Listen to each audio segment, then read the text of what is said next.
Hi, I'm Francine Kelley, and I am a body-inclusive psychotherapist and a yoga instructor.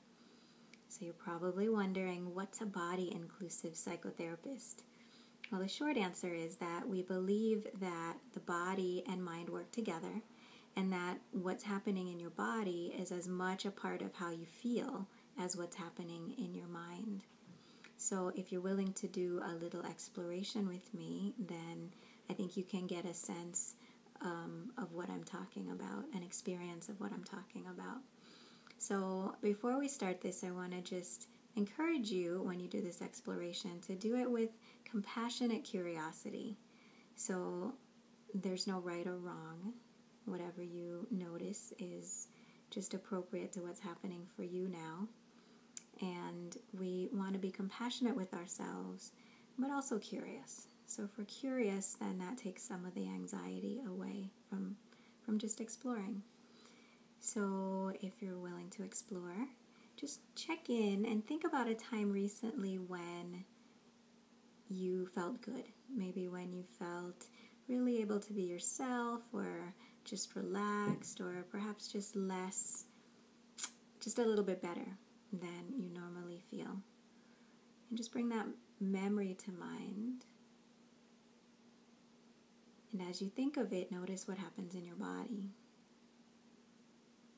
So maybe check in with your breath.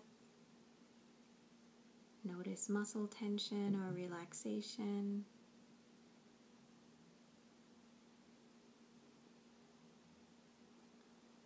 Whatever you notice, even just a little bit, is fine. Sometimes what you might notice is just maybe your jaw relaxing or your forehead a little less tense. And then bring to mind something that happened recently that was mildly irritating. So not a 9 or a 10 on a scale of 1 to 10, but just maybe somewhere around a 4 or a 5. Something that was irritating but manageable to think about. And now notice what happens in your body. Breath, muscle tension or relaxation. Maybe even just noticing what happens in your face.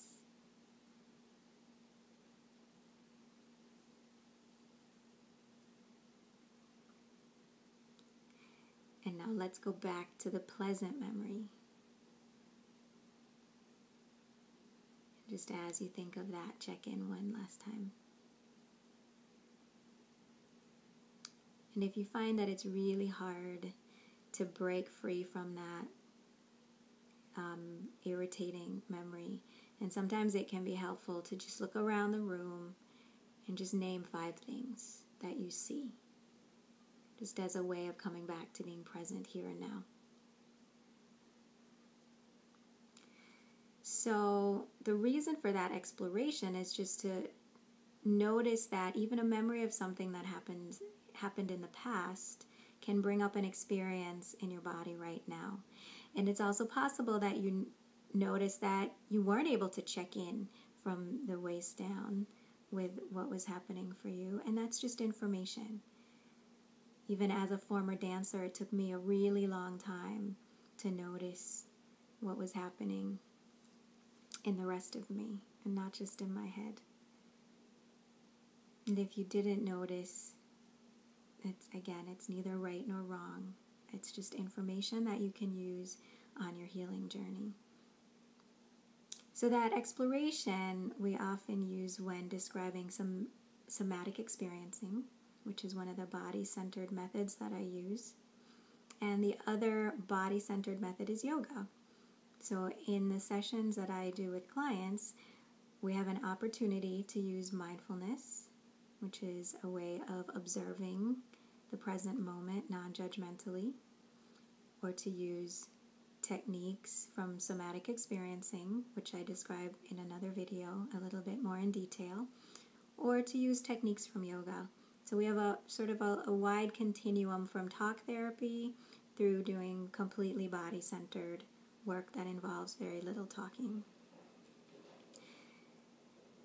I also have been trained in different aspects of yoga for helping to work with the mind. So I've been certified in trauma-sensitive yoga. I've been trained in life force yoga, which is a methodology for mood management, and life force yoga for anxiety and depression, and also in yoga for pelvic health. I have a very strong interest in how our state of being affects our pelvic health, and I'm really excited about this body-centered approach and just what has been possible for my clients by incorporating their bodies into the work that they do in therapy. So I'm happy to talk to you about it. If you feel that it could be helpful for you, please feel free to call me. The contact information should be right here on this page, and I look forward to talking to you. Be well.